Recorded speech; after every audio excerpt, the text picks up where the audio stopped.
Hello दोस्तों, कैसे आप सब। उम्मीद करते हैं आप सब अच्छे होंगे और अपनी पूरी तरीके से तैयारी में जुटे हुए होंगे। दोस्तों, हम आज आपके लिए लेकर आए हैं प्रश्नावली 5.2 के बचे हुए कुछ शेष क्वेश्चन। प्रश्नावली 5.2 के काफी सारे क्वेश्चन हमने अपनी वीडियो में पहले ही करा चुके हैं। अब हम बात करते हैं पार्ट थर्ड की, तो इसमें हम 9 क्वेश्चन से स्टार्ट कर रहे हैं। 8 क्वेश्चन तक हम इससे पहले सेकंड पार्ट में और फर्स्ट पार्ट में बता चुके हैं। ये 9th क्वेश्चन है प्रश्नावली 5.2 का कि यदि किसी एपी के तीसरे और 9वें पद के अनुसार 4 और 8 है तो इसका कौन सा पद शून्य होगा। यानी हमें तीसरा भी दिया है और 9वां पद भी दिया है। तीसरा और 9वां तो दिया है, हमसे पूछा जा रहा है कि कौन सा पद ऐसा होगा जो शून्य होगा। तो हमें शून्य पद निकालने के लिए तीसरे और 9वें पद को लिखना होगा। तीसरा पद अगर हम निकालते हैं तो हम A3 बराबर लिखते हैं A प्लस 2D, और अगर हम 9वां पद निकाले हैं तो A9 बराबर हम लिखेंगे A प्लस 8D, और A3 जो कि हमारे पास है वो हमें पहले से ही दे रखा है कि तीसरा पद हमारे पास 4 है, तो A प्लस 2D बराबर हम 4 लिख सकते हैं, और 9वां पद हमारे पास है -8, तो A प्लस 8D बराबर हम माइनस के 8 लिख सकते हैं। ये हमारे पास हो जाएगी समीकरण 1 और ये बन जाएगी हमारी समीकरण 2। अब समीकरण 1 और समीकरण 2 से हम इसके मान निकालेंगे, हम इनको आपस में घटाएंगे। जब पहली समीकरण में दूसरी समीकरण घटाओगे तो घटाने पर साइन चेंज होता है, यहाँ प्लस का हो जाएगा। ये A प्लस का है और माइनस का है तो ये तो कैंसिल हो जाएगा।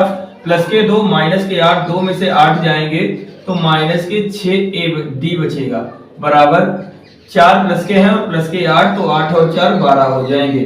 D का मान निकालेंगे तो ये 12/-6 हो जाएगा। 6 दूनी 12, तो D हमारे पास आ जाएगा -2। इस तरीके से हमने D तो निकाल लिया है, लेकिन अभी हमें A का मान नहीं पता है। तो A का मान निकालने के लिए हम D का मान समीकरण 1 में रखेंगे। रखने पर समीकरण 1 हमारे पास है A प्लस 2D बराबर 4। A का मान हमें निकालना है, प्लस 2D का मान हमारे पास है -2, तो इसकी गुणा -2 से करेंगे, बराबर आएगा 4। 2 दूनी 4, प्लस माइनस माइनस A -4 बराबर 4। A को उधर ले जाएंगे तो ये 4 + 4 हो जाएगा। 4 + 4, A का मान हमारे पास आ जाएगा 8।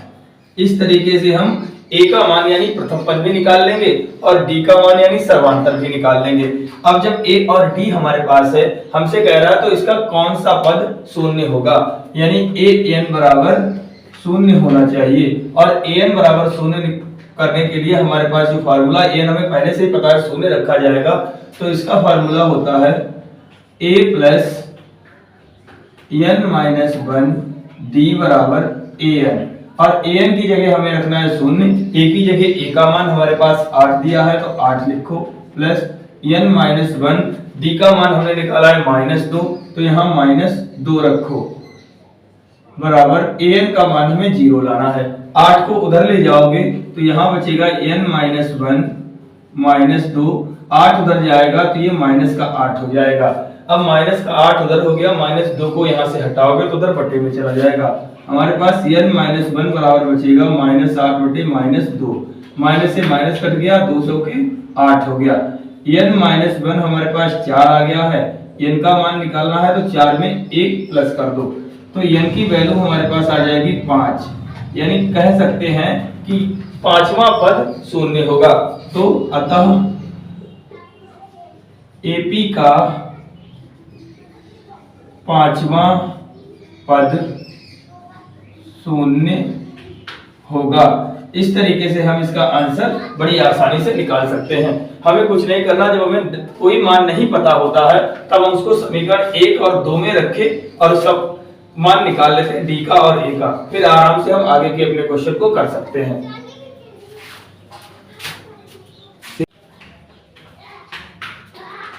तो आते हैं अपने अगले क्वेश्चन पर, क्वेश्चन नंबर 10।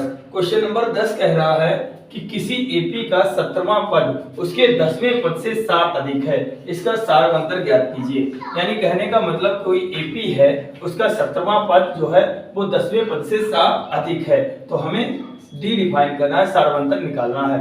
तो 17वां पद होता है हमारे पास, तो हम लिखते हैं इसको A17। A17 पद जो है वो 10वें पद से 7 अधिक है, तो A17 बराबर है 10वें पद को लिखते हैं A10। तो A10 से 7 अधिक है, तो इसका मतलब बराबर करने के लिए हम इसमें भी 7 को जोड़ेंगे। अब A10 + 7 हो जाएगा।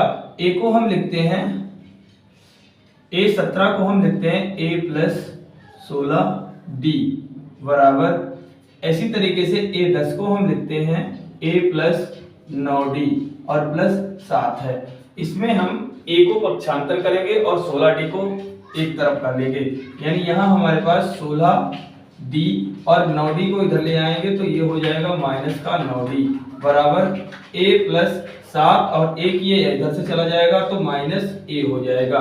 16 में से 9 जाएंगे तो यहाँ बचेंगे 9 × 7 = 16 यानी 7D, और इधर ये इस A से ये A कैंसिल हो जाएगा तो बचेगा 7। D का हम मान निकालेंगे तो D बराबर 7/7, 7 एकम 7, तो D का मान हो जाएगा 1। अब D का मान जब 1 है, अतः हम कह सकते हैं, अतः AP का सार्वअंतर 1 है, यानी इसका जो सार्वअंतर है वो 1 है। इस तरीके से हम बड़ी आसानी से इसके सार्वअंतर को निकाल सकते हैं। कॉपी कर लीजिए। इसके बाद चलते हैं अगले क्वेश्चन पर। आते हैं अपने नेक्स्ट क्वेश्चन की तरफ। तो अगला क्वेश्चन है हमारा क्वेश्चन नंबर 11 क्वेश्चन कह रहा है कि एपी 3, 15, 27 और 39 का कौन सा पद, यानी कौन सा पद उसके 54वें पद से 132 अधिक है। यानी इस एपी का कौन सा का मतलब एन, यानी कौन सा पद जो है एन वो 54वें पद से 132 अधिक है, यानी A54 से 132 अधिक है।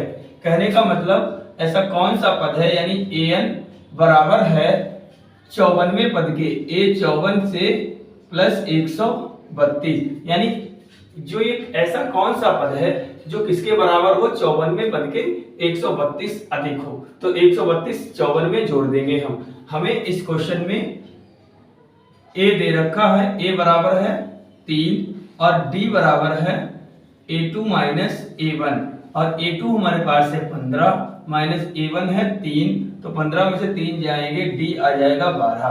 D 12 दे रखा है और A 3 दे रखा है।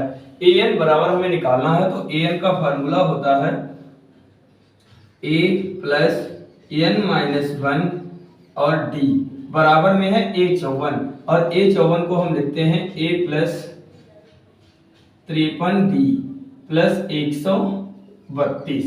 अब A का मान हमारे पास है, तो A का मान भी है और D का मान भी है, तो दोनों मान हम रख सकते हैं इसमें। A की जगह पे हम रखेंगे 3 + n - 1, D का मान है 12, तो 12 रख देंगे बराबर A की जगह 3 + 53, D का मान है 12, तो 12 रख देंगे + 132। अगली बार में जब हम इसको सॉल्व करेंगे तो ये 3 उधर पक्षांतर होकर चला जाएगा। इससे पहले हम इसको सॉल्व कर लेते हैं। 3 उधर पक्षांतर कर दो, इधर बचेगा n - 1 × 12 बराबर, इधर गुणा करोगे तो 12 × 36 के 6, 3 बचेंगे, 12 × 5 = 60 और 3 = 63, 636 हो जाएंगे + 132, और ये 3 उधर जाएंगे तो ये -3 हो जाएंगे। अगली बार में जब इसको सॉल्व करोगे तो ये 12 जाएंगे बटे में, यानी n - 1 बराबर हो जाएगा, ये सब इनको जोड़ोगे तो 2 और 6 8 और 3 11 का 1 बचा, 3 3 6 और 1 7, 6 और 1 7, -3 बटे में चले जाएंगे 12।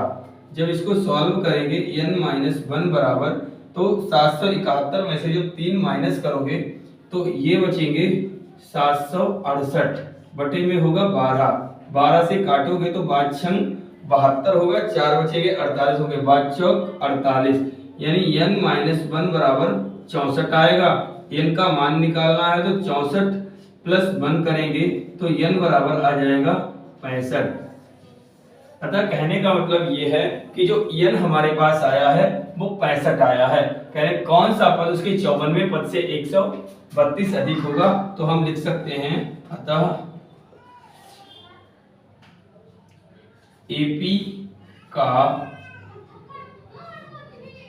65वां पद उसके 54वें पद से 132